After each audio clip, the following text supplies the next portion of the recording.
Good afternoon, Bahamas, and welcome to the Hit Back. I'm your host, Nahaja Black. It is a beautiful day here in the 242, the place where it hails, or where is it called a hailstorm? Or was it hailing? I don't know what you call it. But sure enough, Arthurstown, Cat Island, coincidentally, the hometown of the late, great Sir Sidney Poitier. It was hailing up in here. Up in here, up in here. So now I have a question for you. Because we's Bahamian now. Because we's Bahamian, I have a question for you. What did you take the hailstorm to mean? I say, okay, first of all, if you are, if this was in America or Western countries, they would say global warming. I say it's Sir Sidney saying, what's up, my Negroes? And then Bahamians would say this end time, right? You could hear some Bahamians talking about this the end time. I prophesied this days ago, weeks ago. The Lord said, blah, blah, blah. Apocalyptic, but it is what it is. Pretty cool sight to see. All it reminded me of is I need to diversify my home insurance. Because you don't know what coming no more. Tornado, hail, sleet. You don't know what coming no more. Tell you. So that was pretty cool, right? Pretty cool. I gather there are some cars that are dinged up this morning, so not that cool, but it would be something to see. So yeah, shout out Arthurstown, Cat Island. You had hail yesterday. That's pretty interesting. So we got a show for you today. It's Wednesday. The beginning of this is still January. We're still in the beginning of the new year. It is the 12th of January. We have already seen a lot of things so far. We are still in a COVID tear. We are following a lot of things, right? The UK is saying that they're feeling as if they've reached their peak. And a lot of things are going on. But what we need to do, and what we should always do, is take time to meditate on where we are, where we're going. Today's show, since it's Wednesday, we're going to have a Wealthy Wednesday type of show today, where we're going to be talking about ways where you and I can change our station. Not the pity party. No more of that waiting for things or change to come, but being the change you want to see. Financially understanding that we are not the space where we were 5 years ago. We had an economic crisis in 2010. The 2008 economic crisis, with its lie, came to us in 2009-ish. 2010 for sure was the death blow. We had a lot of roadworks that were poorly timed that caused and spiraled us further into an economic crisis. All right, that is history. It is on record. It is what it is. So now, with all of that, I think we should have learned already that, Kiyosaki said it. Robert Kiyosaki, Michael Gerber, all of the great authors in writings. Even, what is it? The Richest Man in Babylon. They talk about this sense of security. Well, there's no security no such thing as job security. And I think we all saw that. In this time of COVID, some people got wealthier, did better, and other families spiraled into financial ruin. And I say families. I'm not even accounting for the single families, for the single mother or father who's been taking care of mommy and children, have spiraled into an entirely different economic cycle downward. And then there are others who, because of the space that they were in, they were able to keep their income. And because, businesses were afraid of losing these valuable assets, their value was increased. Some folks did better. Some folks got a raise in this time, and that's great news. So COVID wasn't bad for some. It was great for some. Apart from the medical side, there were a few people, not a lot, but a few people who were blessed and did well. Congratulations. And that is from work or an idea. Some people started new businesses in this pandemic, saw a problem and noticed the problem and saw opportunities. Apps like Craven grew. They had their growing pains and challenges. Now I'm sure, like every other business, we adjust and we become better. So this is that season that we're in. The thing is, my fear is that we stay stuck, that we believe that where we are is the best we are. It's the best of who we are, or the best that we can do, or knowing we are better than our station. And your station isn't just about money. Your station is your mindset, right? If knowing we're better than where we are, if we're better than in this relationship, in this financial space, what are the tools that you need? A lot of times you don't need another motivational speech. All I need to know is the tools. What door can I walk through in order to gain access to the thing that I'm seeking? And that's what most of us want. We want the tools. Let me know, how do I get from point A to point B? Chart the course, help me out, because I've never been down this road before. I don't even know what direction to go to get to that space. It would be crazy, right? If someone says, okay, listen, you got to go south, but you don't even know what direction you are presently in. So someone telling you, listen, you could be great, you could do this. I'm like, okay, but how? That's one of the reasons why I could not understand us talking about WTO. And the sellers of WTO were like, well, we're going to improve in trade and it will open the market. And I'm like, well, you still haven't addressed one of the major challenges. The major challenges is those who know at this point will take advantage of many of us who don't. The playing field isn't leveled for us to be successful in WTO. The playing field is skewed for the visitors, not for the home team. So then it leaves you with challenges, right? And so those challenges are what's been affecting us, that we don't have the fundamental tools to get out of the hole. And there's no one, and even if you don't have the tools, then is there anyone to help you get out of the hole? Someone who's already been out of the hole. How did they look back and say, hold on, I figured out how to get out of this hole. Here are the steps that I used. And those things are important to me. And that's why it is important that with this show that I always aim to give you some tools and some help. Some of the tips and tricks, there got to be a hustle in you.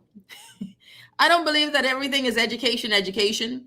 I believe that education is a valuable foundation so that you will never denied a space. So if you're an entrepreneur, you always know you have this thing to fall back on as not the station of failure, but as a platform that gives you an opportunity. Okay, I'm running low on money. This business idea failed. Okay, I need to get some income to help me to fuel my other idea here. Okay, I could go back to work for about a year. This is my entry level. Or some of us who aren't entrepreneurs. You will be the greatest CEO, but you need to know how to invest, right? So there's all of these things we need to discuss, but there must be a hustle in you. You got to have a hustle in your spirit. And a hustle don't mean illegal. A hustle means an undeniable desire to move forward. That says, if I got to sell tomatoes on the side of the road because I've got a vision and a plan, then I'm going to sell these tomatoes to get to the place I really want to get. See, there's no pride on the journey. The pride of the journey is the final destination, and the final destination ain't until you all pass away. We got goals or milestones, things we want to achieve. But you got to know that there got to be a hustle. There has to be a hustle in your spirit. You got to be ready to hustle, ready to work, sow those seeds. No farmer expects to be clean as they sow their seed. Any farmer, you rearing animals, you rearing plants, any farmer will tell you it is hard work. But the value of the crop requires attention, intention, and knowledge. You ain't gonna sow no seeds or expect to be successful tomorrow and don't sow that seed and not work hard. I'm telling you, I have so many stories of the journey to here, of what it took to just say, all right, I'm going to learn this process and I'm going to do this the best that I can. I don't believe in competing against people, because that means you're competing against someone else's purpose. You'll never win. You don't compete against someone else's purpose. Why would I compete against you? That is a spirit of scarcity. I mark my manner by what I personally deem as successful. So my expectations are high for myself, and I mark that manner. I don't like people who are spiteful. I don't like, covetous and people who covet, people who are jealous. That means that in your mind, you are already limited. In your mind, you believe that there's only so much that's for you. And that means that your mindset is small. We don't fight over scraps. We create more food. We create more wealth. There is more than enough. That mindset lives you in abundance. So you are never lacking. That is an abundant mindset. That means you're not afraid of sharing. You're not afraid of giving. Now, mind you, I'm a wise woman. I don't give to anybody and everybody. You ain't gonna use me, but I got a whole thing in my head too. Anything I give, I don't like for people to say, let me borrow. Humans fail you, right? I don't want to have no issue in my soul towards you. I got to get to heaven, right? So if I can give you something, I can give it to you. So I'm not looking to get it back, and I'll forget about it because I don't need to carry the fact that you owe me money or I owe you money. I don't like that, right? People fall on hard times, and it is what it is. We all do. Have a hustle in your spirit, man. Have the desire to never stop. It gets hard. But that thing that drives you, let it drive you even on tough days. Let it drive you on tough days and be ready for success because success ain't easy. Success is a burden in and of itself. And then when do you measure success? Who measures success for you? Is it you that measures if you're successful? And then what does that mean? Does it mean that you stop? So this is one of those things for me is that we have to be aware that, hey, look, ain't nothing coming to us. And I think that's important, even in government and governance, when you look at countries, you also have to have a mindset that is singular and apart from, right? You have to realize, hey, look, someone says spoken like an economist. You're right. Right? That you have to be apart from, though. You have to know that the governments don't owe you anything but good policy.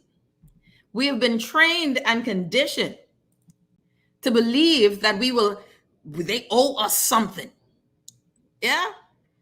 Like they owe you.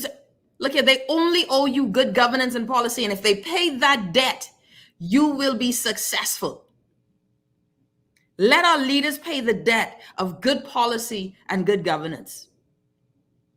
Because then when we pay our taxes, the roads are better. Our children are in school and doing well, competing against the world. When we have cronyism, when we have nepotism, when we have all of these things that suck up the resources, then you're not benefiting as a country. So governments have their place. Let's demand that they run smoother, more efficient. Let's do that. Let's demand that they meet their marks and their quotas and their promises. But you don't get excited when they get in until the policies come to bear. Now, on a note, this is day 2 now. Day 2 since school is reopened, where teachers and parents and students have been complaining that the software for entry with classes is not functioning right. The software is not working out. That the software has been giving hiccups. People aren't getting into classes. Students and teachers aren't getting on. This is day 2. But this is day 2 of this week. This educational platform, since its inception, has embarrassed the ministry. It has failed in many instances to really be the designed software for productivity, for our children, for education and its comeuppance. This virtual platform has failed. It has embarrassed the ministry. It has embarrassed the former minister, and it is working to embarrass the present minister. It is embarrassing the Department of Education, and it continues to embarrass the Department of Education. It frustrates our teachers. It frustrates our students. And ladies and gentlemen, we talking a lot of talk, all kind of smoke, all kind of talk about education. But when time comes and our kids are still not in school, in the government sector, private sector is virtual too, but my children have been on school all day. Google Classroom.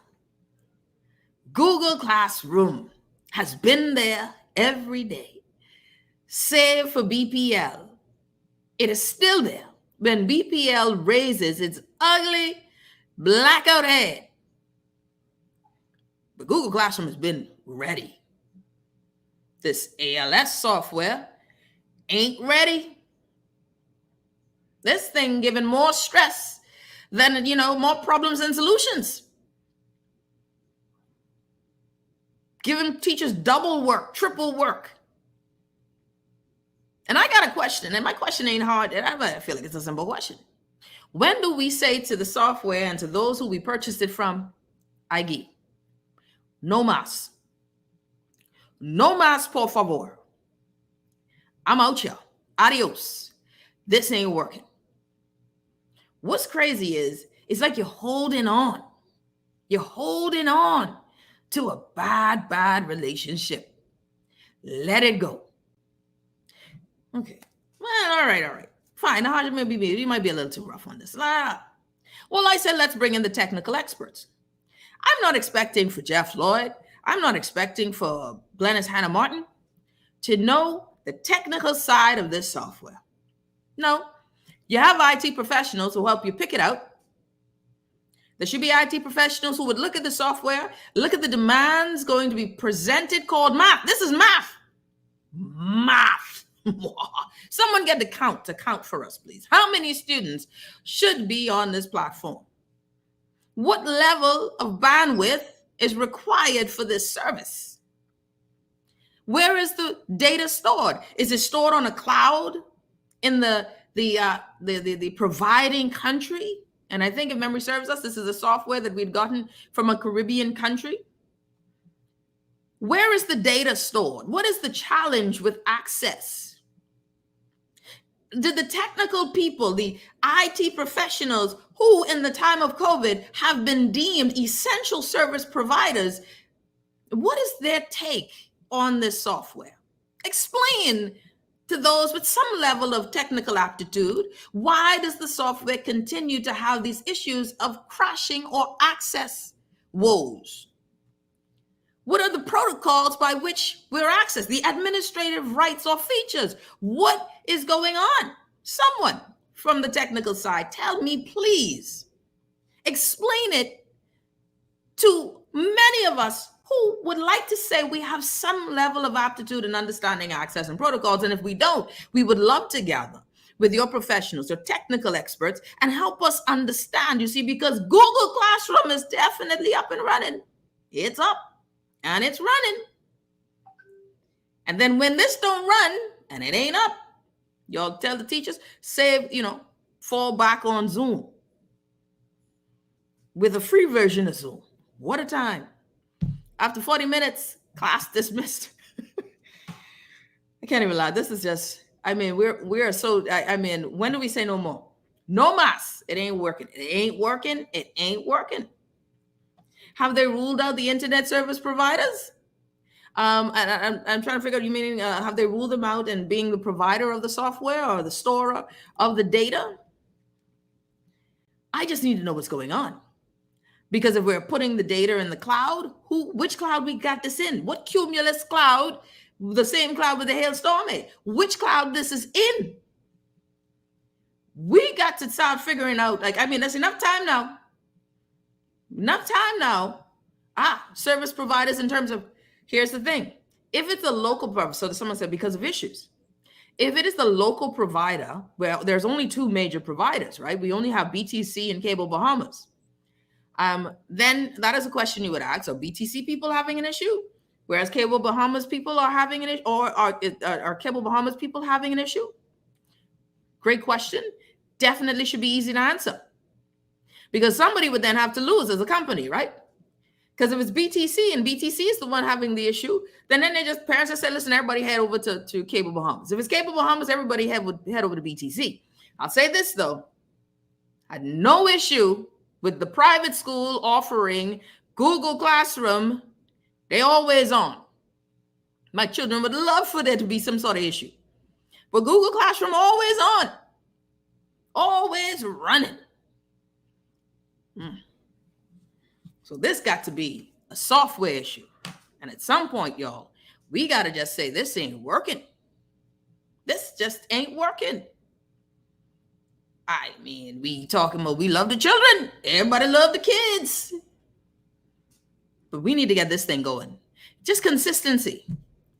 You can't keep someone's attention. How many of okay, so the pandemic has, fostered a lot of meetings. Nobody likes to do meetings online. Like, I'm so over it, these Zoom meetings.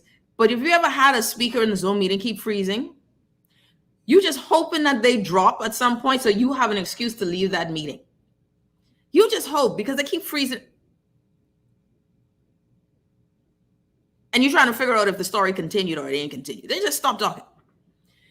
And at some point, you really just hope that shuts right down. You can imagine the kids.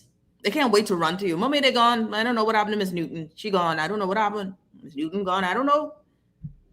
It is what it is. We need some consistency, man. I don't feel like this. I really don't feel like this is a big challenge, and the reason why I don't feel this way is because I don't know enough. That's probably it. I just don't know enough. And I would like to know more. Yeah, Google Classroom and Zoom for the win. It works. I know. Someone says, don't go there talking BTC and cable. First says they both can provide any bandwidth required. You're right on that.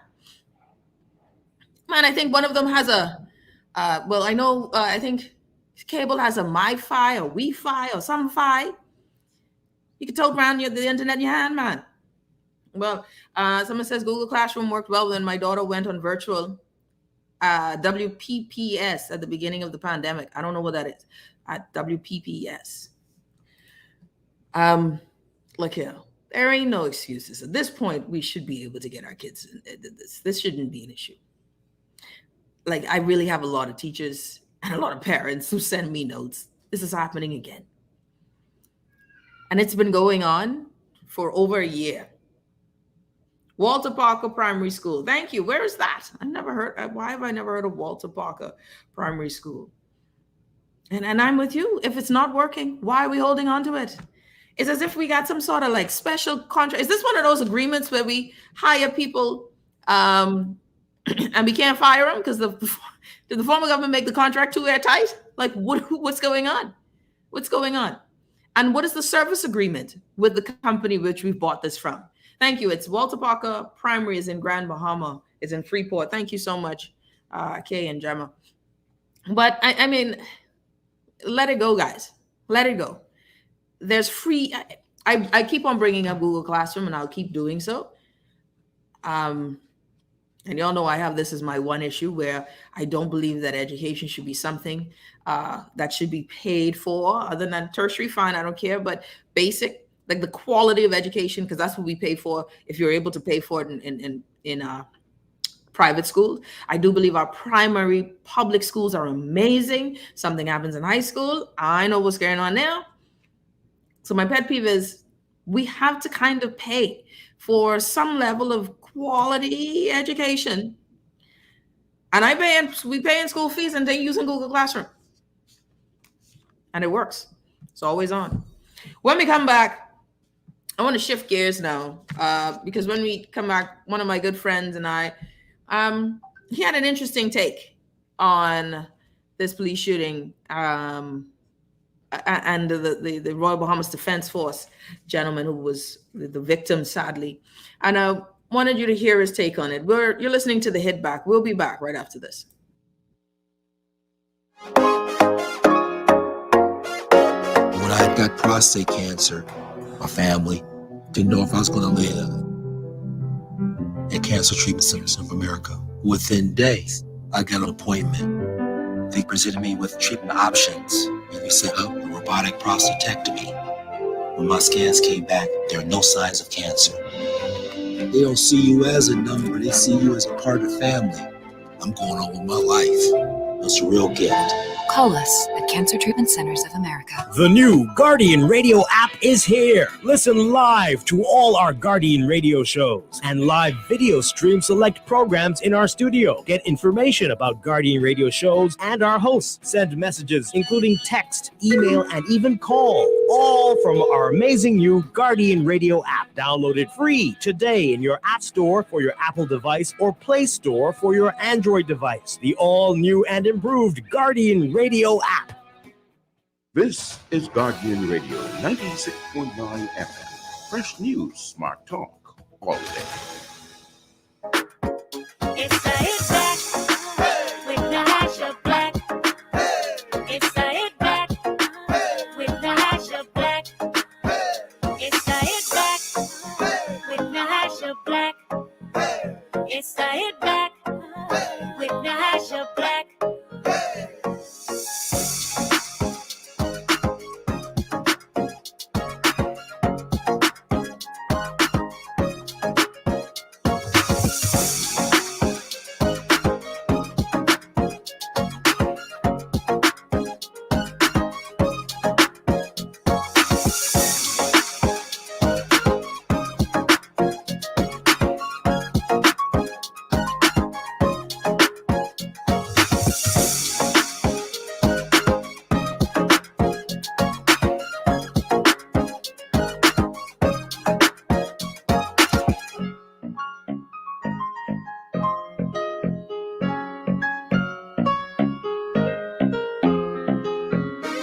This is Guardian Radio 96.9 FM, Nassau, Bahamas.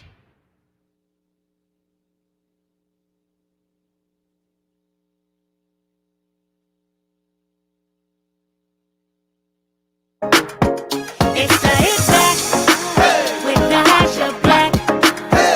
It's the hit back with the hash of black. It's the hit back with the hash of black. It's the hit back. And we're back. You're listening to the Hit Back with Nahaja Black, Guardian Radio 96.9 FM. I want to read one comment before we switch gears. Someone says, most likely a combination of software design, inadequate server resources, or not enough bandwidth. Yeah, I think it's a bit all three. I'm trying to figure out, what are the specifications on the server? What are the reviews on the software? Has the software ever been tested with the amount of students that we're requiring to put on it? Does the server, what are the specifications on the server? Is it dedicated only to our resources? We're talking about an entire country. Mind you, our country is probably one county in a state, right? It's a county, 400,000 people. And no, not all of those 400,000 people, not even close. Let's say about 100 and, I don't know, how many kids do we have? 70,000, 80, 100,000 maybe in school? The resources aren't there for it, right? If something can't handle the resources of that, we're not talking about a real thing, are we? And we spent millions of dollars for something that inadequate, that can't handle 100,000 people. It's a kiddie software. But this is us talking about real level education, like next level education, right? So this is what is so interesting about this whole thing. That we're not getting these sort of technical answers, and maybe it's because we never asked the technical answers, or not enough bandwidth. Then the question is, if not enough bandwidth, where is the server? I would like to know: is it in the cloud? Is it in the cloud, or is it local? Is the server local? Is the server in Jamaica? Where is the server? If it's a question of bandwidth, are you saying that it is a bandwidth issue for the server to the clientele, to the desktops? So these are technical specifications that can be answered and remedied. If it's a software issue, it is a software issue. You can't make the software developers get smarter. They're making money off of you. Are they reinvesting it in the software? But I don't have the energy. Listen, what is today? Someone tell me. It is Wednesday. That's a whole year to go. I'm tired, man. Midweek, jeez. It's too much. I want to switch gears. So I want to bring on my good friend, Pastor Corey Roll. Corey, my friend, welcome to the show. How you doing, buddy? Uh-oh. Corey, you look like you need a bandwidth upgrade yourself. You using the education survey? What you using? Using the yeah. Wait. Okay. See, yeah, he's using the same server. Corey using the same server as the government education platform. So someone said there's no way. We're switching gears, right? So this is now the conversation. The conversation now is, of course, that what has been said is, the gentleman who was shot, the Royal Bahamas Defense Force officer, there's talks that he had a mental issue. That we know that he was unarmed, and that he was killed, though what was reported was that and Corey, just keep moving yourself so I could see if you're still glitching, Corey. So you gotta find yourself a real internet, buddy. Real internet. So lethal force was used where there was no sort of violent, no sort of, it was not armed. And I was disappointed by the response there. And understandable, I understand, but disappointed. Understand the minister's response, The minister now is the Minister of National Security. The minister is no longer okay, you're good to go. Okay. The minister is no longer, the defense attorney. Even though y'all won't call him the defense attorney, the minister is now the Minister of National Security, and he has to make sure that he walks a line. Okay, I support that. I hear you. But I still got a line we think we all have to walk in the line that I feel like we need to walk as I bring on my good friend Corey Roll is. When do we say something is excessive force? If I have no weapon and I lunge at you, don't know Krav Maga, you don't know you don't know how to do the sleeper. Like we all watched enough WWE in our day, Corey, that we all feel as if we can do the Steiner line. At least one of y'all can do the Steiner line. You don't know how to kick in the shin, huh? So we got to shoot folk. At this point, when does it become this shoot to kill, protect yourself at all cost? Because this question of excessive force, you don't see a skinny young woman, you got to grab her by the neck, fling her across the car is excessive force.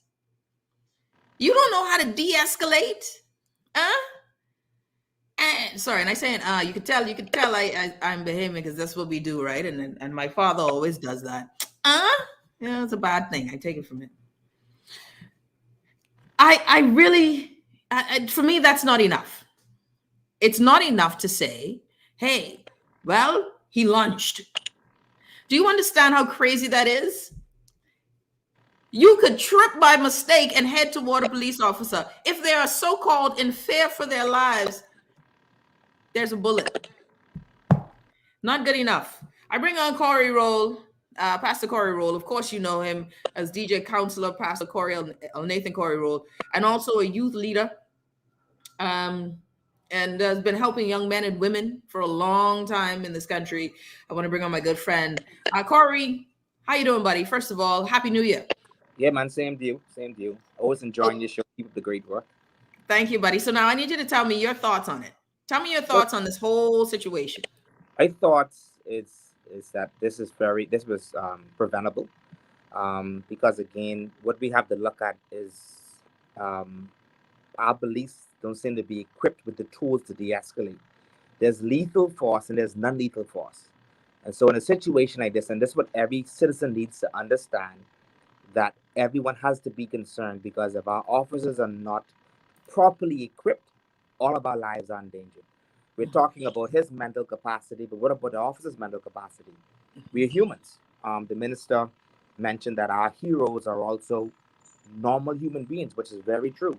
And so we have had situations where we have a lot of young men who are guns were pulled on them and so forth, and it's not a comfortable feeling having a firearm pulled on you. And so my whole thing is not to beat upon the police force, it's just to make sure to put it out there in public domain that our officers need more tools to better do their jobs.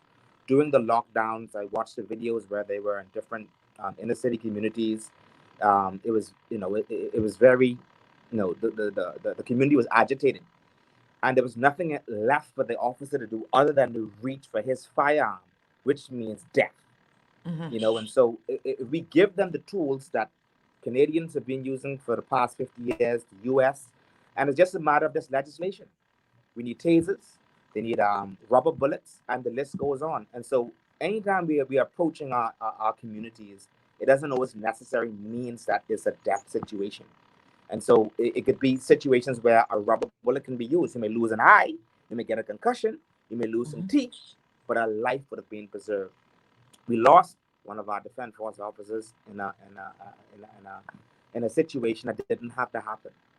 And so, we don't know the whole technical issues and what's, if the car was parked the way you were able to see that this gentleman was not armed with anything, and so it's going to be very interesting how the court procedures are going to go. But what we need to be very concerned moving forward is that our officers do not have the tools to proper police a 21st century country, and so because if the only thing you're giving them is a firearm, this is going to happen again and again and again, because that's all he has or she has. And so it has to come to a point now that we have to upgrade ourselves They have been doing an awesome job in seminars, and the list goes on. I can never say that they're not doing that, but this is taking too long. I remember having this conversation when the late BJ Bernard Nottage was Minister Bernard Nottage late was national security. I remember having this conversation. They said that there's talks going on. We're looking at doing this, but we're going to put the legislation. There's dangers in the tasers, but putting a taser versus a bullet is a whole different dynamics. And so we want to deal with someone having a cardiac arrest and you're able to revive him versus 4 bullets in the chest. Yeah. You know what I'm saying? Yeah. So, you know, so hopefully somebody in Minister of National Security, there has to be, this should not be a conversation going into February. Someone needs to be on the plane today, bring them back the tools to equip these officers. We discussed too long. It took too long to get body cameras. It was something we purchased for 3-4 years ago before it actually started going on. This is serious, you know, because we're talking about the mental capacity. These officers go through a lot. You understand me? And they have to work. They go through a lot. And they don't through a lot. And they have to be, they're not allowed to be human. That's it. Since they're not allowed to be human, we have to give them more tools to make sure that they're able to execute their job better, you know, in a more responsible manner. If a man only has a firearm, that's a problem, Nahaja. Yeah. And you look at them, their belts are not properly equipped. They don't even have billies anymore. You know what I mean? And so we have to give them the tools to better do their jobs. So this could be prevented. You know what I'm saying? And so not getting involved in what actually happened, what I believe, I just want to see a better police force. We had an offer. The last minister was a police himself. You know, this still didn't come, you know, to pass. We now have we now have a lawyer in place now, Minister Monroe, and so hopefully him and his team can get this rolling, man, because it's responsible policing. That the first thing is not to take a life, it's to preserve life. And so it's important for us to look at our police force with respect, to look at them as our heroes, as we did in the past. And the only way that can happen if there's true transparency, if we can fully see that we're moving, that we're moving in a direction where perseverance of life is important, that your life means something. And so persons would tell you, officers would tell you that, you know, the first thing you don't do is just grab your gun and point at somebody. You know, there's the downward ready position. And so the officer has to be able to weigh the, you know, to see if this is a life or death situation. When that trigger is pulled, that's a serious situation. You know what I mean? In most cases, it leads to death. We've had instances where an officer shot somebody in the leg, you know, didn't want to kill him, but it hit an artery and he bled to death. You know what I mean? And so we have to give them the tools, you know, and there's so much things out there. Officers can be equipped with rubber bullets. And a lot of times in crowd situation, hostile situation, rubber bullets can be fired instead of guns. And so over the lockdown, we had the defense force along with the police with machine guns in most situations where we've never had to use those things, in the Bahamas. But that's all we're giving them. And we're not giving them the tools to deal with hostile situations with non-lethal weapons, which is very important. Are our officers being trained in de-escalation? Many states in the U.S. Every year, every county has to go through a training of de-escalation. You know, you start to talk about the hand-to-hand combat, which is very important. Has that been improved amongst our police officers? You know, and so if it's not, it needs to be looked at. You know, it's an ongoing thing, and it's not an attack on the force, but we have to make sure that our men and women are ready, well prepared. Do our officers even put in the position to even have counseling at time? Are they even able to speak up and say, listen, I'm mentally drained, I need help, I'm unable to serve now? Can that happen without him being ostracized or her? These things we also have to look at also. Do we have these things in place where every station has access to help when there's mental breakdown? These are things that are very important in moving forward to make sure that our Royal Bahamas Police Force is well equipped to continue to serve our communities. Many of them are continuing to do great works, but when these things happen, it exposes the weaknesses that we have and things that are taking too long. There should not be a long conversation and debate that's to go to Parliament for 6 months talking about tools of de-escalation and non-lethal weapons that could be used, or non-lethal tactics that could be used, in situations like this. And so this is very unfortunate. And I hope this is the turning point for our country, because every one of us, when we're stopped, you don't know what you're going to be faced with. Yeah. If you're just tuning in, Pastor Corey Roll joining us. You know, you hit on so many great points, Corey, and I'm what hits me, right? I remember um, and, when you talk about de-escalation, right? When we talk about this conversation of de-escalation, I remember I've been saying for years, not just de-escalation, but mental health, right? Just Yeah. who is taking care of our officers, Yeah. right? We had a shooting incident some years ago, in recent years, up in Blair. All those young men were the police shooting, and all of the bad guys got killed. No police officer. Fortunately, they weren't even grazed, but it was definitely a bloody battle out there. And I wondered, did any of them have to take time off? Like, because people died, you killed someone in the line of duty, justified or not. But do we care that if they shouldn't go to work right away? You have to go through some sort of training. Like, even like, do we understand that post-traumatic stress is a real thing? Like, just because they're not going to war doesn't mean that they're not suffering from post-traumatic stress. Yeah. But if Very someone true. who has PTSD is holding a firearm, because in this country we don't do counseling. That's not No. manly, No, right? no, That's you we ain't don't have weak this as conversation. man. Yeah. No, you drink a beer, let's play some dominoes and move on. Yeah. But we need the tools. They all need the tools to do a better job. Yeah. They need the tools to do a better job so that they can have more than one option. We don't want to overload them with it. Of course, get your taser, but mentally, we got a lot of folks here who might be tripping on a particular day. And these are some strenuous times. So you could pretty much encounter someone who is having a mental breakdown. You sure can. You sure can. But a mental breakdown is a mental health. It's a health issue. It is not a death warrant. No. You No. know what I mean?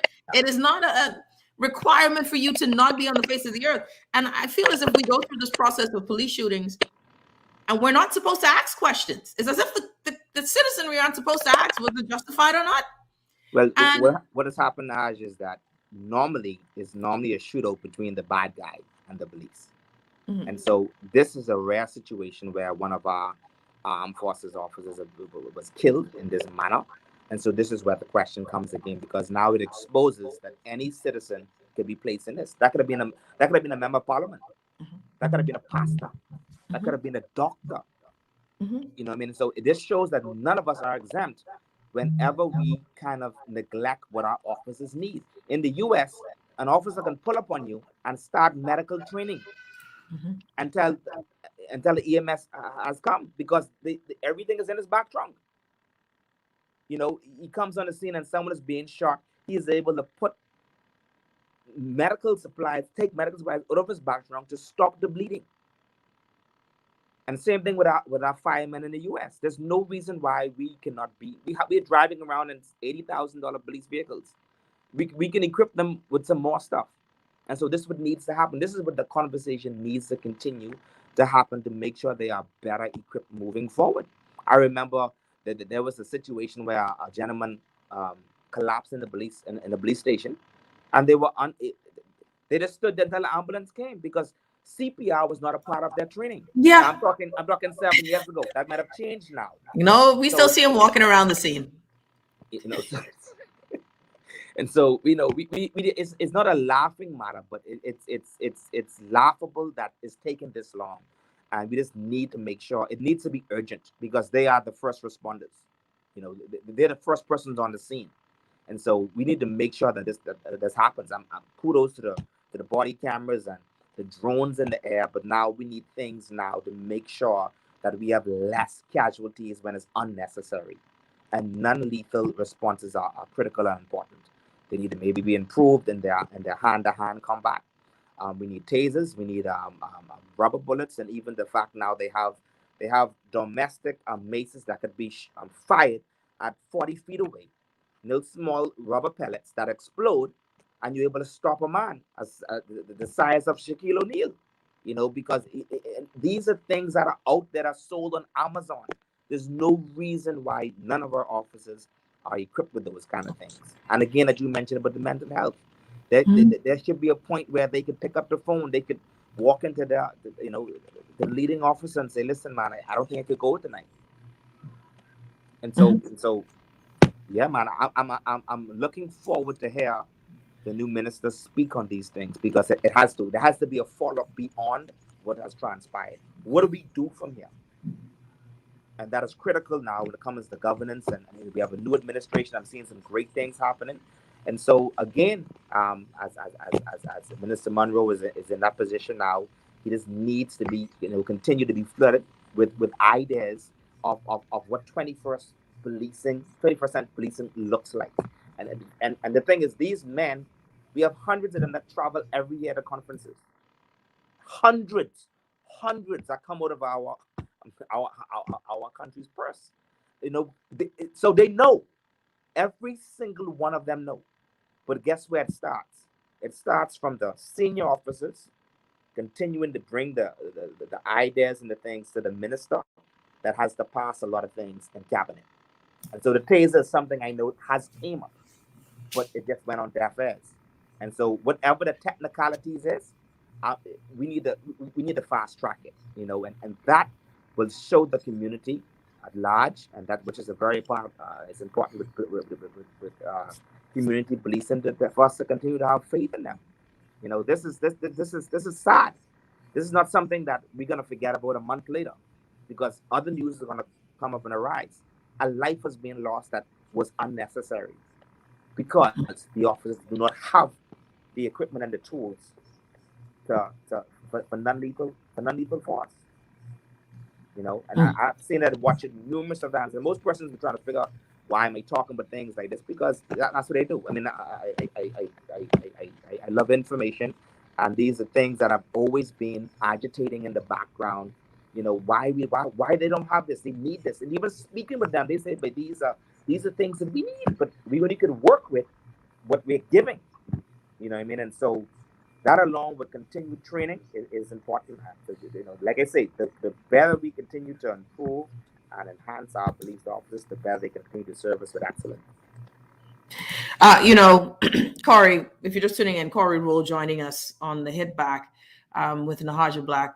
Wanted to ask you this question, and I know we're running out of time. Actually, we are running out of time. I don't even know if I can ask this question. But if you have, when we talk about the tools that are needed, Corey, the number one thing you've been mentioning is tasers. Is there anything else you would recommend, or in your youth ministry or in your time? I know you've been working with governments across the board, everyone, in helping with just consulting them on how do we help our young people. What would you suggest? Top 2-3 things if they're listening. Yeah, I would suggest the rubber bullets. They even have guns with just rubber bullets. Looks like real guns, but it just shoots rubber bullets. That can also be used with a 12-gauge shotgun, and the list goes on. And then of course the mace. It doesn't also have to be the spray mace, but that can be used for crowd control. But they also have the pellet ones where you're able to shoot directive. And so, for instance, if you see something that's a hostile situation 40-50 feet away, you're able to make contact with that with non-lethal force to bring that person down before you even able to put your hands on them. And so the things I'm talking about, they already know. These are not ignorant. These are very educated individuals that attend all the conferences. That's the guy, we go to tech conferences, they go to policing conferences and so forth. So they know. They just a lot of overnight stays. Go ahead. A lot of overnight stays. A lot of per diems. Listen, man, they're educating themselves to be better, and I've seen a difference over the years. For the security companies that they'll open up when they retire. And the sad part about it is, Corey, is that this defense force officer is just the recent, and actually there are others. There are others where we say, hey, listen, was excessive force? Was that necessary? And we need to go beyond the excuse or this thing where you're made to feel as if just questioning somehow you don't love your police officers. You don't love your neighborhood police. At some point, this whole system needs to realize this ain't about love anymore. Folks aren't trusting you anymore. The stories, the videos, the things that you were able to get away with from the bad apples, it's ruining the entire crop. Now, either you want to stick to the story that we're good people, but you don't want to ever bring justice to the bad, or correct some of the wrongs. And let's try and get ourselves to the place where policing is honorable, as it has always been. Yes. But let's make sure that the community is on board, because you can't, Corey, for the record, there are not enough police officers if the entire country decides to revolt. So the only way law and order works is if the community buys into the need for law and order. The policing structure cannot police people. People police people. They help to maintain the level of civil society that we, the people, wish to keep. And so it is a community effort. We work together. You cannot work apart with each other. And I think that it's very important that the new minister understands that we, the Bahamian people, are saying, listen, there's a lot more video. There's a lot more audio. What we see needs questions and answers. And the things we don't see, we want to see them now. But I got to go. Listen, we got to do this some more, my friend. You know, you're always welcomed on the show. Thanks, bud. Thank you, man. God bless. All right. You're listening to the Hit Back with Nahaja Black, Guardian Radio 96.9 FM. When we come back now, let's talk about making some changes in our financial mindsets. We will be back right after this. Druber Solutions. You're listening to the Hit Back, Guardian Radio 96.9 FM. This is Guardian Radio 96.9 FM. Fresh news, smart talk, all day.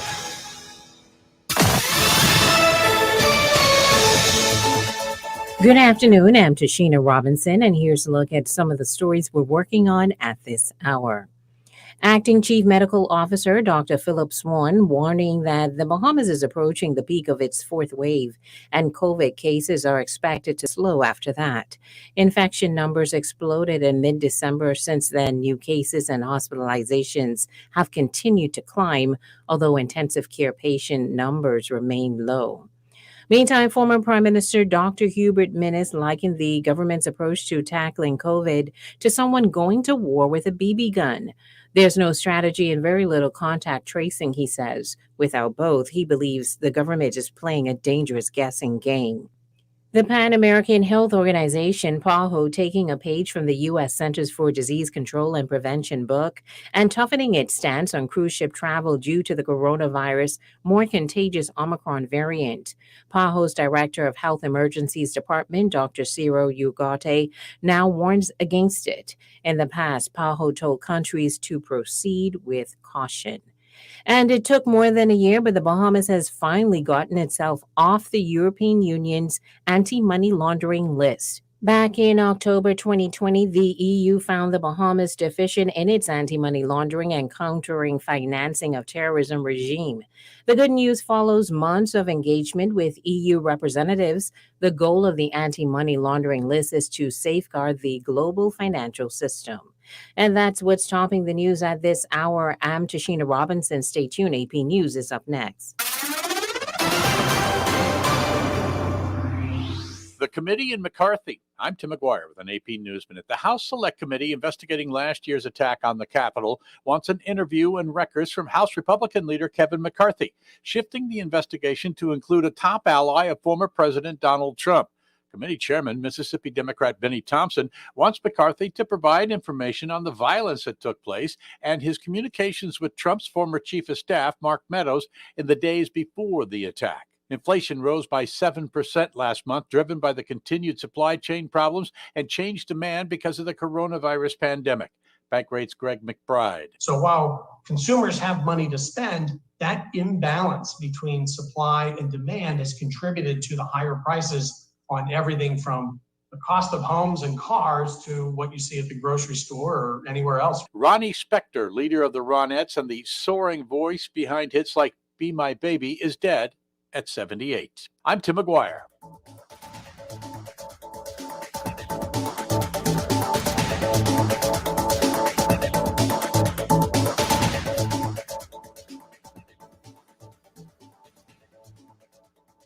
This is Guardian Radio 96.9 FM. Fresh news, smart talk, all day.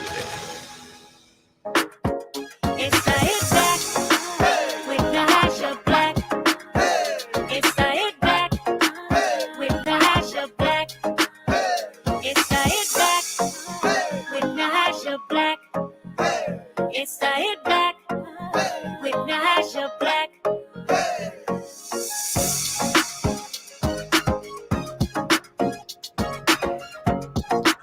And we're back. You're listening to the Hit Back with Natasha Black, Guardian Radio 96.9 FM. I want to make sure that everybody knows before we switch gears into one of my favorite topics. I won't lie to you, my favorite topic of conversation, apart from just encouraging y'all to, get your head in the game of your personal success. I want that. Oh, my guest got glasses now. This is powerful. So, but before I do that, I was just one of my great listeners, Kay, made note that Fusion is doing what? Monday, Fusion will be paying tribute to Sir Sidney, entitled To Serve with Love, with 6 classic films. So from the 17th to the 22nd of January, Fusion. I tell you, I ain't gonna lie to y'all. You know I got a deep love for Fusion. Fusion is a damn COVID. Fusion used to work great for the children, right? You could go there, children run around. They feel like I'm a great mom. It was great. It was just like low maintenance, like childcare. Just go there, watch them run up and down, get tired, and then we go somewhere else, like get ice cream. Damn COVID. Anyways, so they're paying tribute to Sir Sidney with 6 classic films, 17th to the 22nd. So please enjoy. Go ahead and have a great time doing so. All right. So now I want to bring on my good friend, one of my favorite people. Because he always brings me. I like having these conversations with him because I always know that we're having these empowering conversations. But he's looking very astute now, very nerdy. I like it. My good friend Nathanial Butler from Druber Solutions. Nat, how are you doing, my friend? I am great. I'm great, man. How are you? Happy New Year to you. I gotta say all of that to you, and happy New Year to the whole Hit Back community. Well, thank you, buddy. I the glasses, very much with the collared shirt and the vest. You, my boy, are looking very Cambridge, very Negro Cambridge. Was this like an ode to Sydney, a shade of blue? What is going on, my boy? I bite my tongue just now. No, I think you got to level up, and this is 2022, so I'm leveling up. I like the look. It looks very prestigious. I ain't hating, boo. Do you? Proud of you. It's so good to have you on the show, man. Happy New Year to you, your wonderful family. Well, this is what we do, right? We do this. This is what Druber Solutions, what Nat and the Hit Back, this is what we do, where we start to say, listen, everybody get your head in the game. Get your head in the game. This is no more being comfortable. You can't be comfortable being broke. You can't be comfortable being in the same station that you're in. You have an idea, you have a dream, you see something, you just don't have the tools. And today, as we begin the new year, so we're like in this, I think is this the first or second? This is the second Wednesday. It's either the second or third Wednesday of the new year. I can't keep up no more. And so we're kind of late in this conversation. But I do believe that it's important that we have it. Habits that need to be broken, because everybody's setting New Year's goals, right? Everybody got New Year resolutions. This is the year when I get my business off the ground, my year when I go and get my master's, my year when I go and get my associates, I get that first degree, my year where I get a promotion on my job. This is the year. Obviously, the year is always to lose weight for many of us, but that ain't the show. This ain't the show. So I want to start off with some of the key things. When we set goals, as you are someone who, in terms of financial consulting, right, and planning, helping people out in that way. When people set financial goals, what are some of the pros and cons of this building? What do people do that is a positive trend in setting goals and not so positive trends when we set financial goals? Oh, great question. So I'll be honest with you. Some of the financial goals that I've seen persons set are in realistic. Some of them, not all, are realistic in nature. And then again, you also have persons who set financial goals not considering context, the context of where they're at, the context of the environment, the context of what is required to meet that particular financial goal. And then in other cases, you find that individuals do not set appropriate financial goals, all because when you say financial goals, everybody automatically assume we're talking bank accounts or we're talking about something about a property, um, and or it's aspirational in regards to security or freedom. So usually around those four items. But I would normally tell persons all of the life goals, every other goal outside of financial, you also have to look at them as well because there's a cost component to them as well, whether it's time, whether it's money. If somebody wants to lose weight, a part of losing weight is you have to eat different. So, of course, that's a different cost that is going to carry over this year than what you had last year. For someone who says that, okay, we want to be more intentional in our relationship and doing more things together from a relationship standpoint. Well, we're still somewhat in COVID. So now you also have to take in consideration the costs associated that. Are we going out more? Are we eating together more? What activities are we going to do? Is that going to be a cost? Do I need to set aside a monthly budget in regards to accommodating those things? So when you talk about goals, I would recommend that you look at the entire picture. Find out the costs, find out some of the worthwhile things you want to do. Make sure you do it. Everybody normally says that you should follow the SMART model, and I agree with it because you have to also look at these goals in context. Once you look at it in context, then you'll find that this whole energy and aspiration and desire to achieve it can carry over beyond January, and it actually can go into February because most goals, for some reason, stop after January is over Yeah. and everybody Yeah. go back to normal. But no, you could kind of almost carry it out throughout the entire year once it is reasonable and as once it is something that is also attainable. I want to ask this because, one of those things, and I see we have joining us very soon will be Keith Dean, who'll be joining us on the show as well. One of the things that I think is vitally important when we discuss these things or these topics, when we talk about setting financial goals, is the tools by which one can set these goals, right? I How agree. do we successfully set goals that are actually that can be strategized for success, that we can actually successfully start and finish? What are the keys to financial goals that will allow us to meet them? Are there such things as realistic? Should I dream big and figure out how it will get done? Well, how do we set these goals? I think it's challenging because when you look at all of the information that we have heard before in pertaining to setting goals, there's either three major approaches and they all are at an extreme. Okay, set the goal, jump out the plane and figure the plan out on the way down. That's one.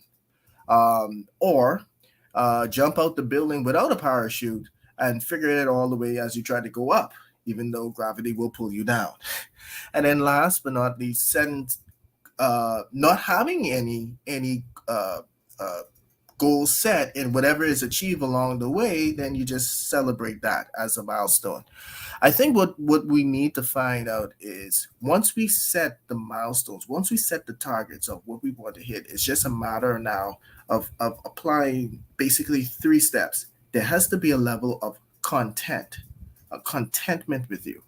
Why? Because in most goals, especially financial, I don't care what it is, there is a delayed gratification process that's going to be a part of it.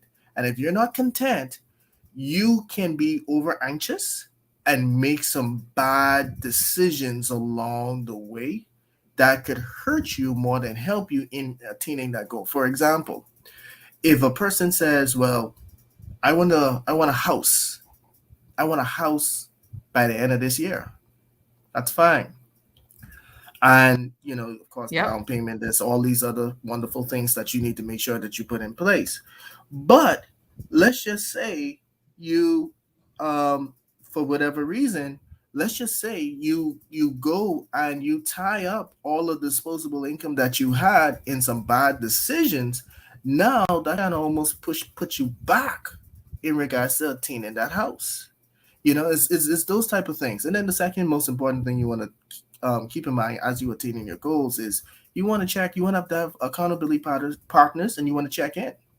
Most people will have hiccups along the way and sometimes can get distracted by the hiccups. And because there's no one there holding you accountable, you're not able to put yourself in proper alignment back on the track. That is critical. Things will happen, but that doesn't mean that it should derail you from actually achieving your goal. It may delay it a little bit, but should not stop you altogether. Who should be your accountability partner when you're talking about financial goals? I would be honest with you. I think for some persons, you might need a professional. For others, you might need your spouse. For others, you might need a group. The most important thing I would say is just make sure that these are individuals who are open to your success and are willing to work alongside you with your success. Don't be accountable with somebody who's trying to see you fail. And sometimes you can't really assess that in that moment, but you got to be very, very careful, because in the midst of it, what tends to happen is we sometimes use family and friends, and not all family and friends really want to see success or progress. I heard the monologue in the opening monologue that you said. The reality of it is you would assume that loved ones want you to move forward, but in actuality, you discover that you're trying to be accountable to someone who doesn't mind you being successful as long as you're not as successful as them. Oh, what? Come on now. You doing what? No. You can't do all of that. No. Slow down. You got to. It's okay if it's success. You understand what I'm saying? It's okay if you're acquiring something, but if you're acquiring more than them, then it becomes a little bit of an issue. So I'm saying just make sure that person is open for you to be successful, and that person is committed to your success. Because remember that we can't do this in isolation. We can't do this in a bubble. Yeah. You cannot do it in a bubble. I don't care who you are and what it is you're trying to obtain. There has to be some pulling of resources of other institutions of people and that kind of thing in order to get or materialize the dream that you have. Someone says, preach, brother, preach. Right? Because and we'll bring, and I want to bring Keith on after we go to break, and which we'll be going to break really quickly, really soon.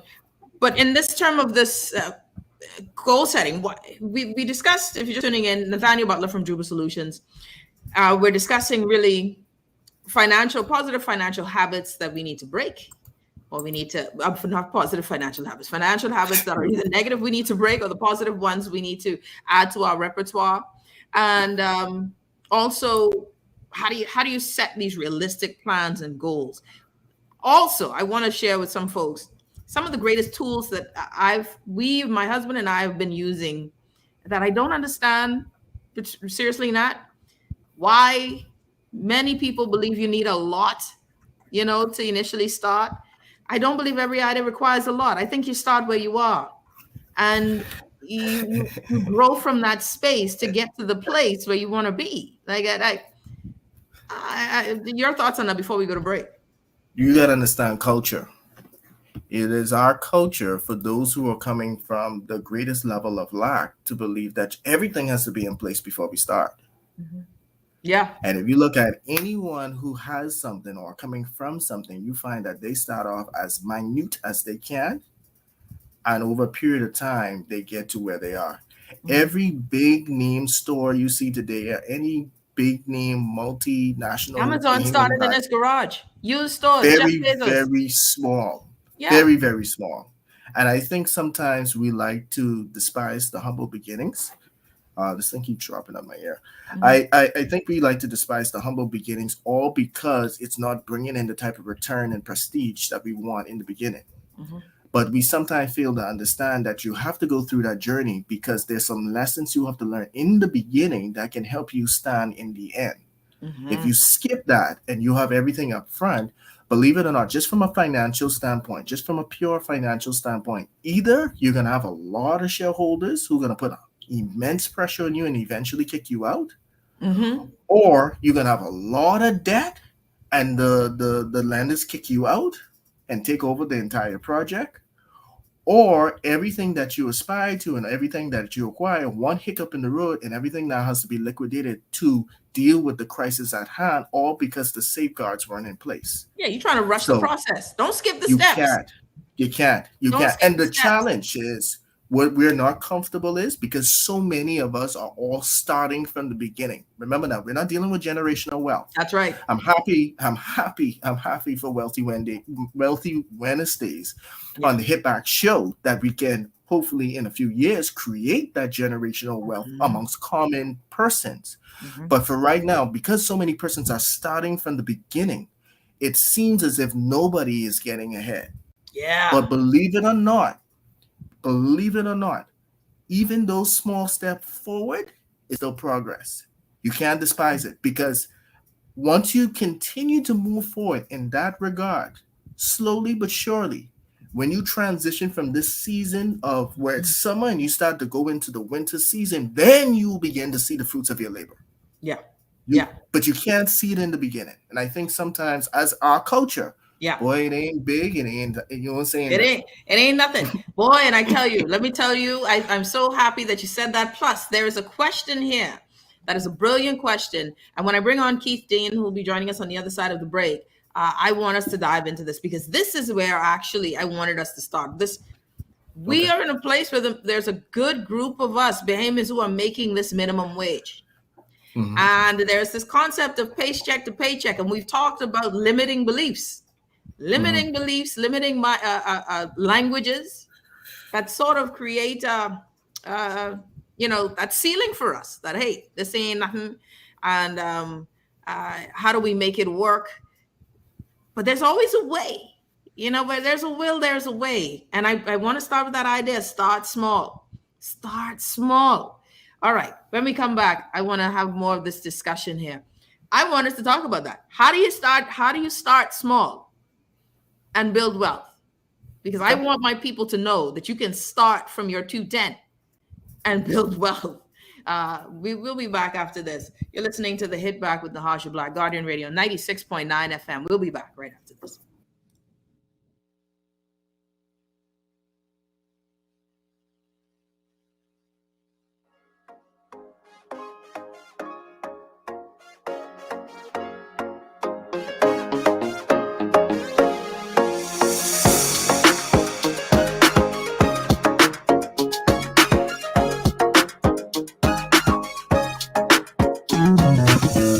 Throughout our lifetime, we must all make decisions. No matter how we choose, the right one just needs to be made. Like having J.S. Johnson Insurance Agents and Brokers as your insurance partner. We've been serving the Bahamas for over 100 years. Whether you need home, motor, marine, or commercial insurance, make the right decision. Call 397-2100 or visit jsjohnson.com. JS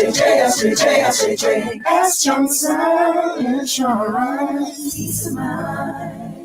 Anyone can offer you a value combo, but at Burger King Nassau, we offer you value and flavor. Introducing BK's $5 barbecue meal deal, where you can get your choice of barbecue chicken junior or barbecue Whopper junior with cheese plus fries and a drink for only $5, including VAT. That's right. Go to any of Burger King Nassau's 7 convenient locations and enjoy value plus barbecue in a $5 combo. The barbecue chicken junior and barbecue Whopper junior meal deals are only available at Burger King Nassau, where taste is king. When I got prostate cancer, my family didn't know if I was going to live at Cancer Treatment Centers of America. Within days, I got an appointment. They presented me with treatment options, and we set up a robotic prostatectomy. When my scans came back, there are no signs of cancer. They don't see you as a number, they see you as a part of the family. I'm going on with my life. That's a real gift. Call us at Cancer Treatment Centers of America. This is Guardian Radio 96.9 FM. Fresh news, smart talk, all day. It's a hit back with Natasha Black. It's a hit back with Natasha Black. And we're back. You're listening to the Hit Back with Natasha Black, Guardian Radio 96.9 FM. I want to welcome to the show Nathanial Butler from Druber Solutions and financial consultant, Mr. Keith Dean. Keith, welcome to the show. How are you, my friend? Oh, and you got to unmute yourself there, Keith. Unmute. Let me unmute. Great, Nahash. It's great to be back. Happy New Year to you and your family and to your guests. Listen, thank you so much, my friend. It's a pleasure to have you back on. Wealth of knowledge that we'll be getting from you as well as Nathaniel. So I know you were listening in the background, right? So you're listening whilst we were off air. Whilst you were backstage, and you heard what we've been talking a bit about this financial planning. The good habits, the bad habits, and how do you make things work, right? How do you make the little become much? Right. And for this year. And I think that's what a lot of people are. But we're starting off with not so much. Now, there's a group of people who got who's in this pandemic and say, listen, man, I got $5,000 sitting around. I got $10,000. I got $25,000. I've been saving, or I've made some extra cash in this pandemic. I need to know what to do with it. Right. I know what's going on just now. Somebody's making it like a smoothie. Sure. Yes. Here's the question.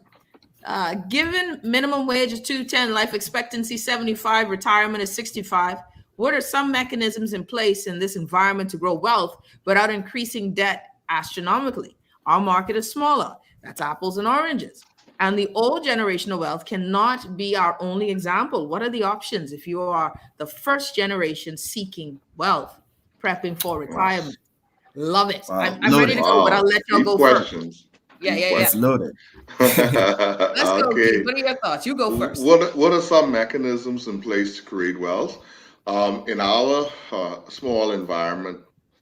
Well, there are a couple of things. A lot of times we look outside of ourselves.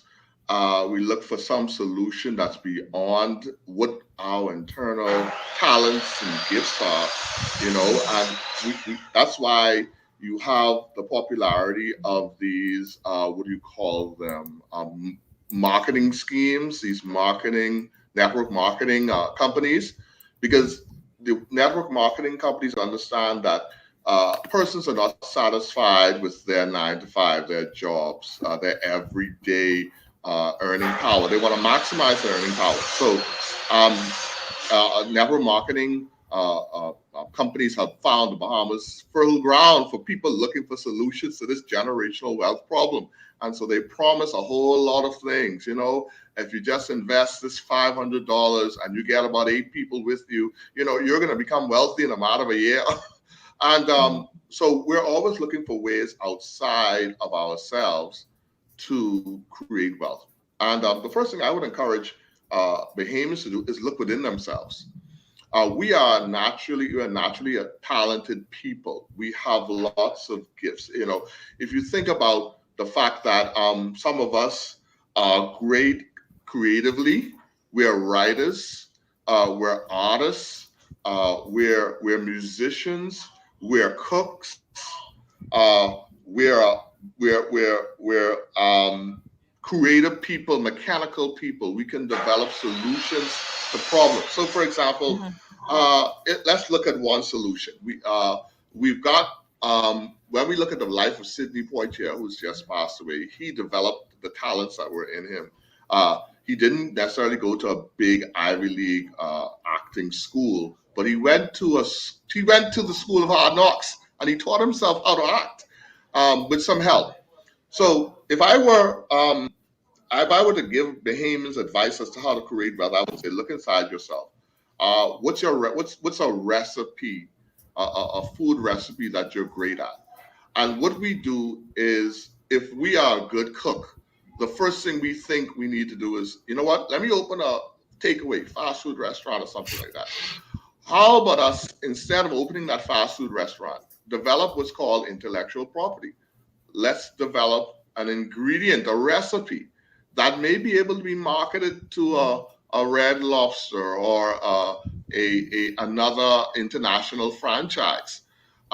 These franchises spend millions of dollars per year looking for new types of recipes, new types of food items that they can put on their menu, exotic things. So rather than say, I'm going to open up a restaurant, I'm going to become a cook, why don't develop that intellectual property? Develop the patent or the copyright over that recipe. and then submit it, because there are many companies in the US and Canada that are willing to take submissions, and they call for submissions. If you're a writer, you love to express yourself with the written word. Well, why not get assistance in putting together a manuscript that can be sold to a book publishing company? And these are simple ways that we can begin to tackle this generational wealth issue by using the talents that are already in us. It may take a little more time in the evenings to put together that manuscript and submit it. But I have a friend. He was into business for many years, and he told me, Keith, the easiest, the best money I ever made was when I wrote my life story in a book. And I just submitted it to a few publishing companies, and they liked it. And they accepted it. And now I'm writing books every few years. If you're a person that's musically inclined, I'm just giving some ideas. Perhaps you may want to submit some lyrics to a song or to sheet music or something like that. And there are major record companies, and if you go online, you can actually look at a link that says submissions, and you are able to submit music lyrics, for instance. Or if you're more talented than that and you know how to compose music, you can submit music arrangement. These are simple ways that don't necessarily require a whole lot of money to develop. But if you've got $5,000, certainly you can spend time and invest in developing that recipe. Buying the home-based equipment that you can test the recipe. Have friends come over, sample it. Have even maybe pay a professional chef. What do you think about this? Is this something that's marketable? If you're a musician and you have talent in the writing area, you can maybe invest that $5,000 into some computer equipment that will allow you to begin to put the lyrics together and test it. Let me say something, because I want to interject here, just because you're making some great points. But there's something that you're saying that I think is excellent. That is an underlying theme in all of this. You can't be lazy, right? People, I want folks to understand: you sow seeds, you reap a harvest. You sow seeds, you reap a harvest. It don't just fall in your lap. Don't walk by the beach and expect the money on the side of the beach. That you still gonna get shoot. That money was never free then either. You still was in jeopardy. You sow the seed, you reap the harvest. You sow the seed in the right space, you reap the harvest. And sorry, Nat, and the reason why I think that's important is I think a lot of us are expecting that, man, listen, man, what you're saying, because I hear, I'm kidding, I can hear people, man, listen, man, I hear you, Keith, but man, that ain't no real business or that. Every day, Nat and Keith, this is what drives me up the wall, right? So every day I'm meditating on how I'm going to be a millionaire, right? Every day I want to be a billionaire, because a millionaire ain't the same. Okay. I'm looking at folks who, based on their gifting, makes millions, right? Mm-hmm. Makes millions just on their gift.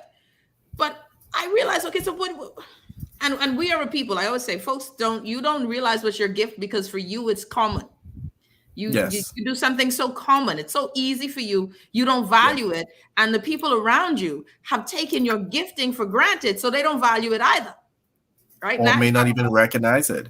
Yeah, or may not even recognize it. And that's why you got to change your circle sometimes. Sometimes you got to get outside of your circle so that other people can say, well, Jesus, I didn't notice. I never knew. I didn't know we had this. Yeah. But you have to realize that success is about opportunity meeting preparation. No one just wakes up successful unless you're already successful in your mind and are willing to do the things required to see manifest in real life what you see in your head. So I want people to get this. This is you.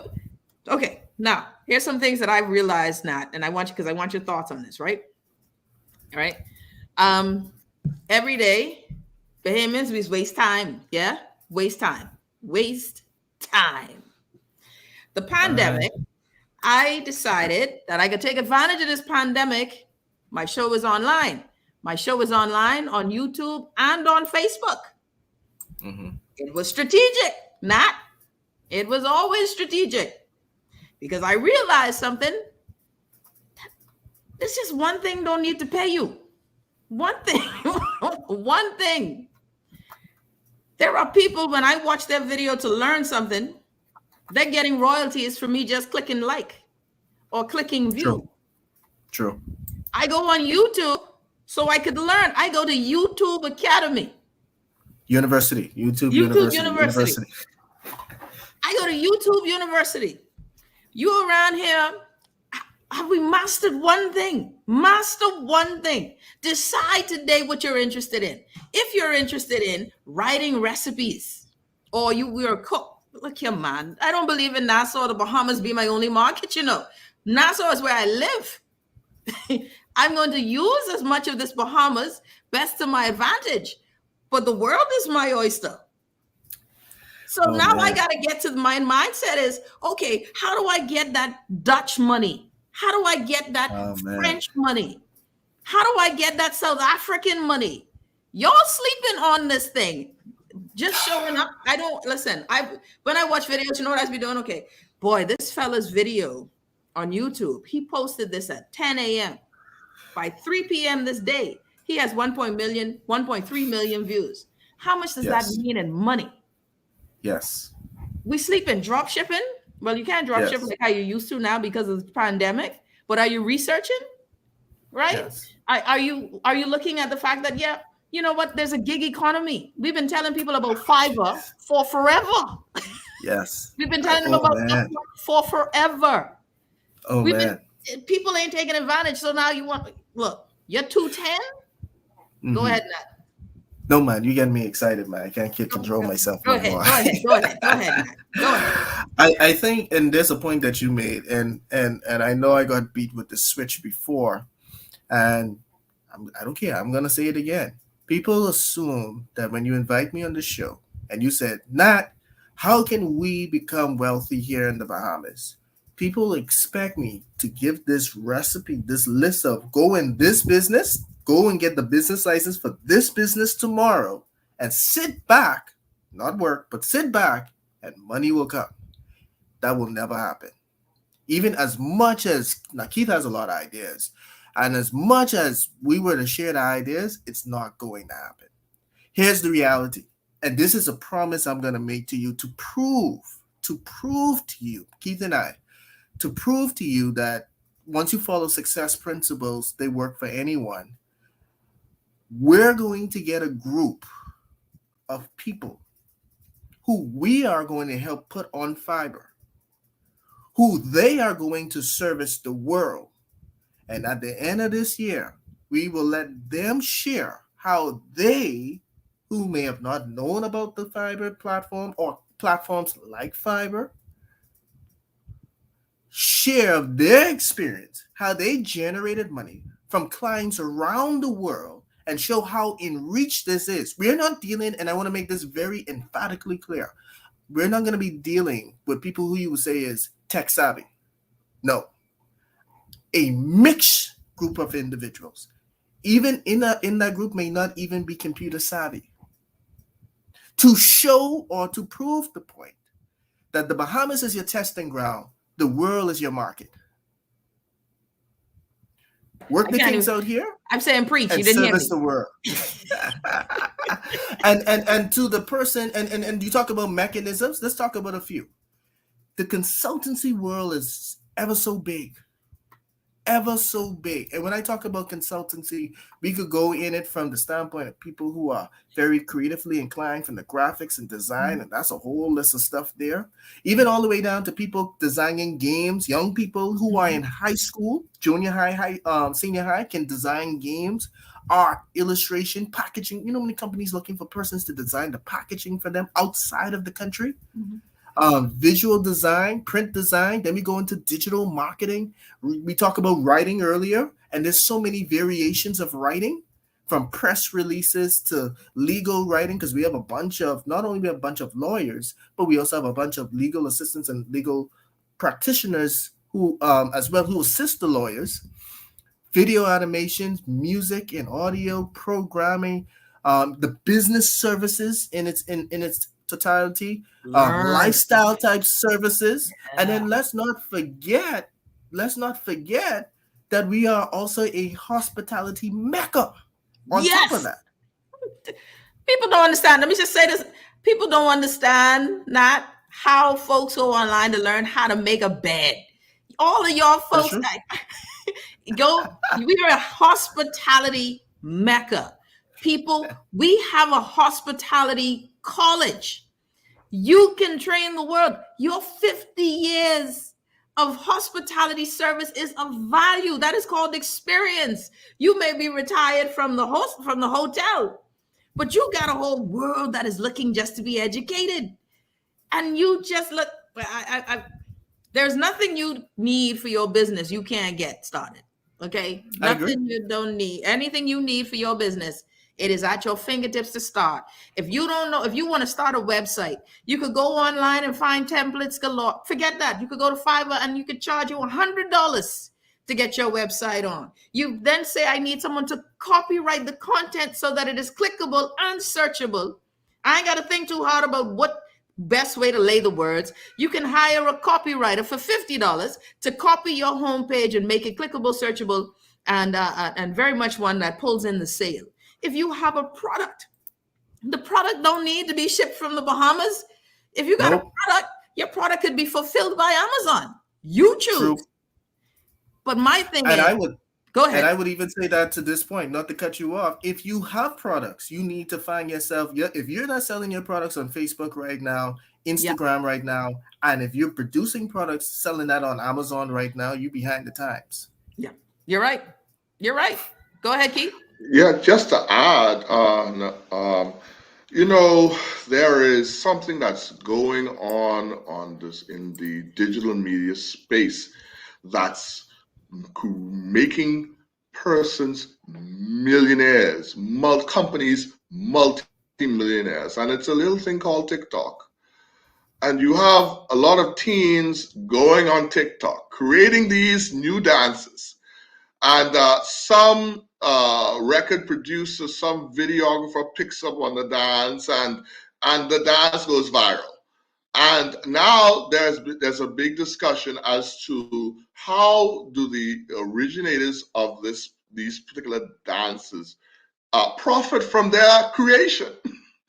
And so daily persons are going on, teens in particular, going on TikTok, creating new types of fad dances and this type of thing. There is actually money in that. Yes. There is a whole lot of money. The possibility of creating a dance, a Bahamian type dance that persons around the world are interested in learning and willing to pay to download the instructions. And so, it goes back to, again, looking at our talents within ourselves. Sometimes those talents may need honing. It may be that, one may decide, I need to go to a technical institution like BTVI to take a short course and develop more of what I need to know about this area. But certainly, in the digital space, you've got master classes and everything now. And free master classes.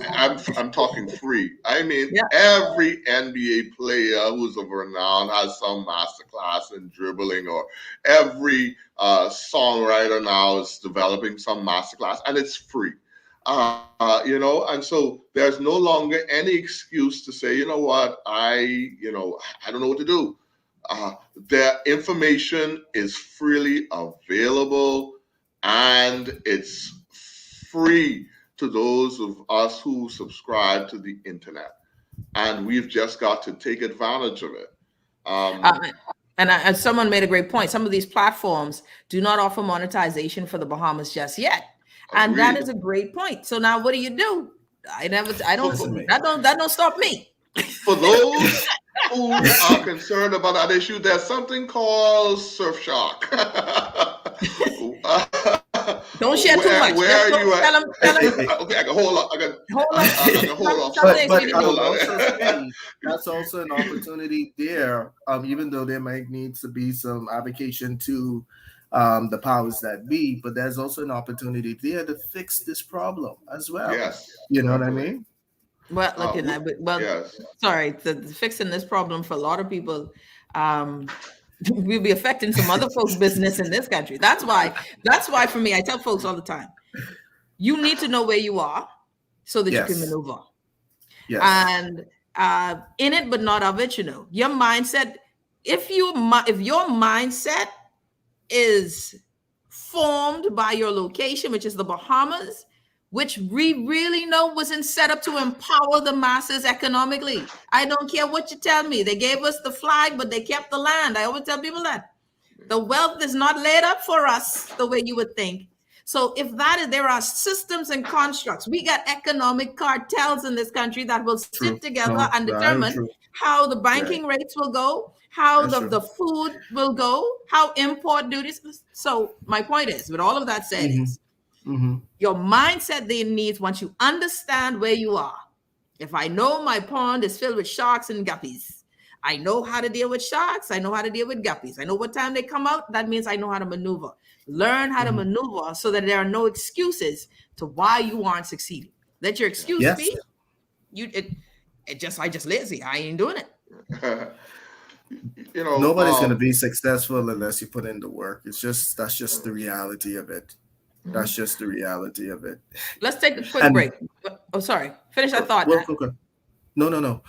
To the post that I saw something, and it's a trend too. There's a lot of Bahamians that are leaving the Bahamas to go to the United States because of the Great Resignation, what they're experiencing, and picking up a lot of jobs. But to your point, at the end of the day, just pivot, do what you need to do, and come out on top.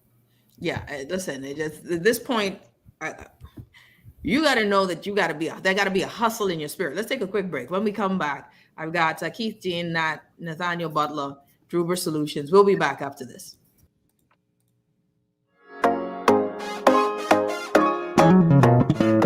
Throughout our lifetime, we must all make decisions. No matter how we choose, the right one just needs to be made. Like having J.S. Johnson Insurance Agents and Brokers as your insurance partner. We've been serving the Bahamas for over 100 years. Whether you need home, motor, marine, or commercial insurance, make the right decision. Call 397-2100 or visit jsjohnson.com. J.S. Johnson Insurance. Peace of mind.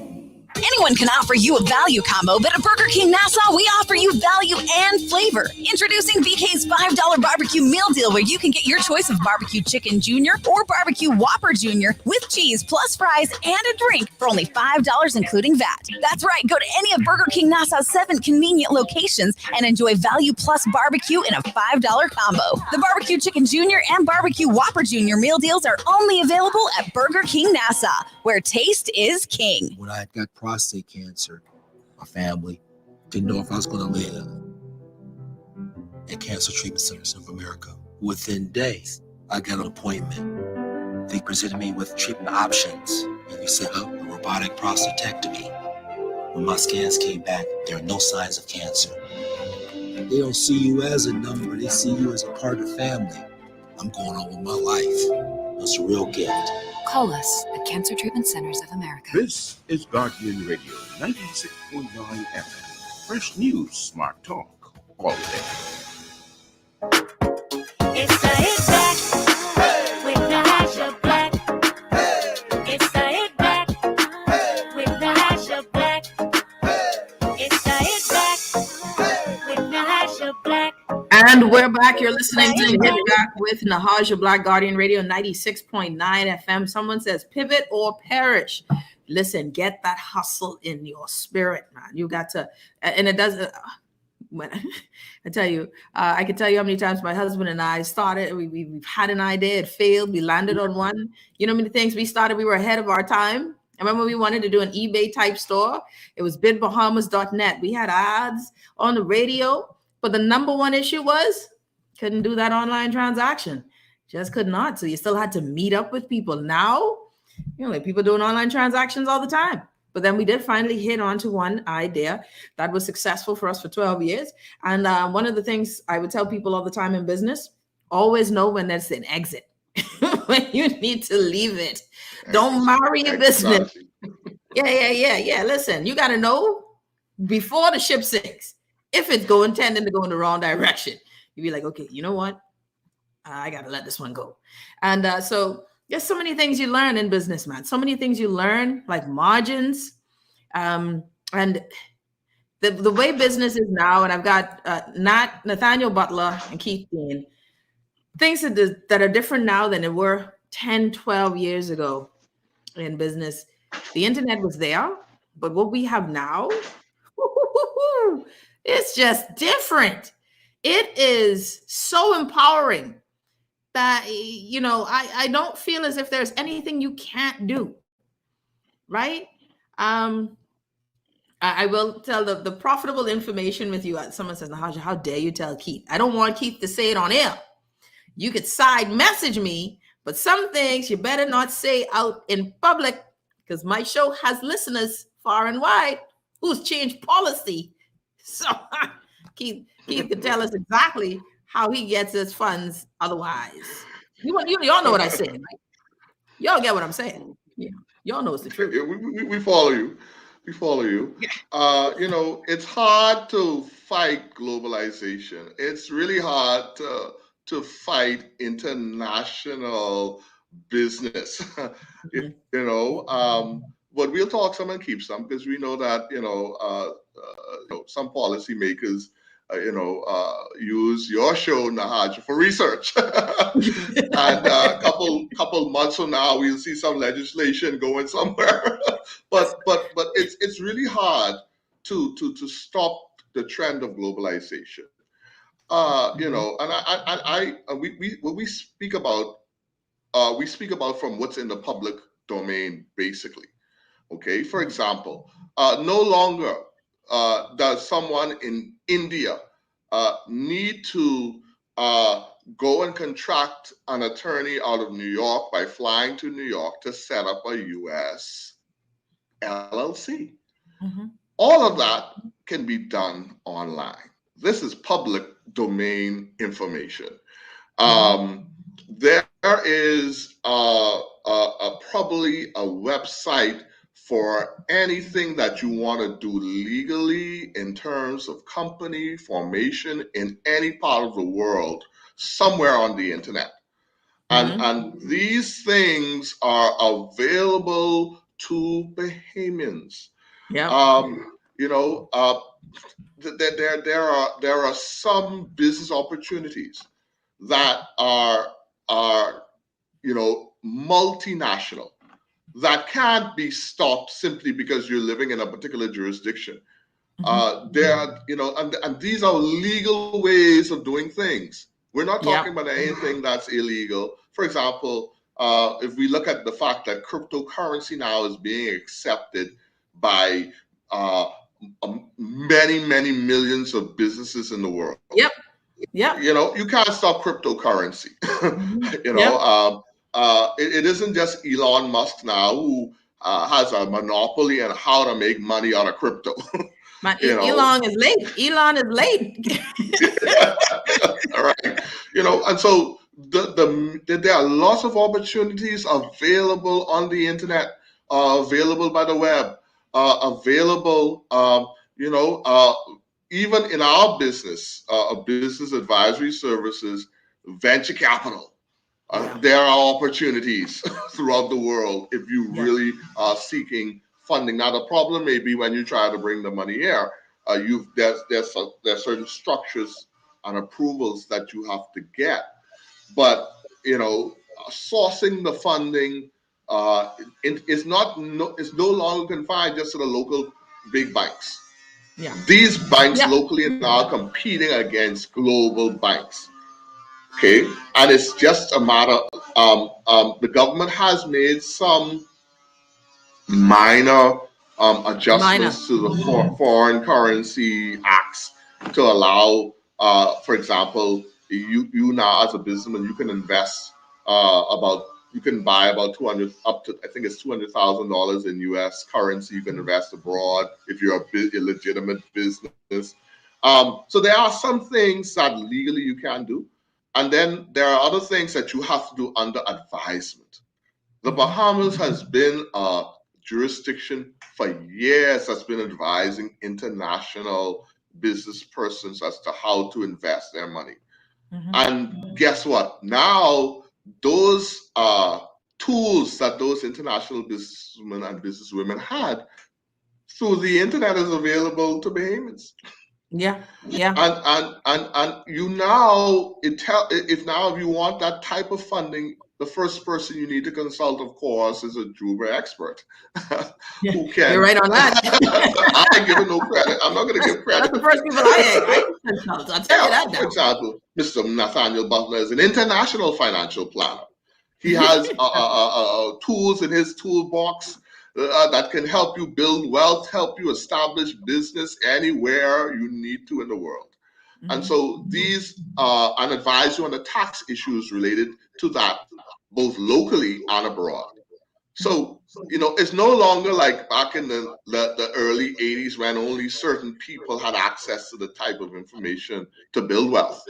Now it's available to Bahamians, and Bahamians just need to take advantage of it.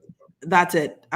You guys are hitting the nail on the head, because I want us to get into the no limits mindset when it comes to finances, right? I want us to be those who get excited when we think about opportunities. Like, you get excited, like, okay, I like this idea. This is good. I want us to be so flush with ideas that I would prefer you being in analysis paralysis because you meditating on ideas than to not have any at all and be stuck in hopelessness. Because it's not about the amount of money. It is not the money in your pocket. It is the amount of information in your mind, because that information then forces you. I always say information is a burden. They say, knowledge is power, but it is a burden. It is a burden. When you know something is true, I can't behave around you unless I'm a psychopath and like it ain't real. And I keep it from you. It then now requires an action, either to suppress it or to work on it. And information changes you. We must desire to be a master of something. If you dive for conch, save a couple of your dollars, buy a GoPro. Show people how you free dive for conch. Just show people how you free dive for conch. If you dive for sponge for the Chinese and Andres, instead of just diving for sponge for the Chinese and Andres, dive for sponge. And when you dive, go with your GoPro that costs $60, $70, $80. You'll waste more money on that than eating out. Or on on your woman or your fellow who definitely ain't staying with you. That ain't no long-term relationship. Use that for your own personal financial change. It. Everybody wants your story. We have been taught that we are insignificant and we don't matter. Our stories don't matter. Our culture is insignificant. You ain't smart enough. Well, who's interested in you? There's a limiting construct in that. But we are uniquely special. From Cat Island came Sydney. From running on the road. What's my Pauline Davis was a world beater. She running barefoot in the street. We have what it takes. You just got to be ready to take it. And so there's that limiting mindset. We got to start deciding, I'm going to be a master at this. This is what I'm good at. I'm going to get better. And if you feel like you ain't doing nothing good, all you've been doing is cashing, then it's time to shift. But there's more than enough information to shift on. You wanted to do nails? Well, then be one hell of a nail tech. And if it's flooded with being a nail tech, then teach it online. Man, people paying for information. Guys, real quick, you have no more than 10 seconds to say your parting words. There is a famous saying that says, drop your bucket where you are. Rather than looking for, what's out there that can help me gain this generational wealth. Start take an inventory of your talents, your gifts, and look and determine which of those gifts is most viable, and decide this year in 2022 I'm going to take this gift. I'm going to take this talent. If you're a And we gotta go praying person, real quick. I'm going to pray over it, and I'm going to make it All happen. right. Go ahead. Matt, thank you See so you much, later. buddy. Keith, appreciate you. We'll do this again. Wealthy Wednesday. Appreciate you. Shanley says, my grandma used to say, education got you fooled. Did not understand until I got older. All right, everybody. See you all tomorrow. We're out.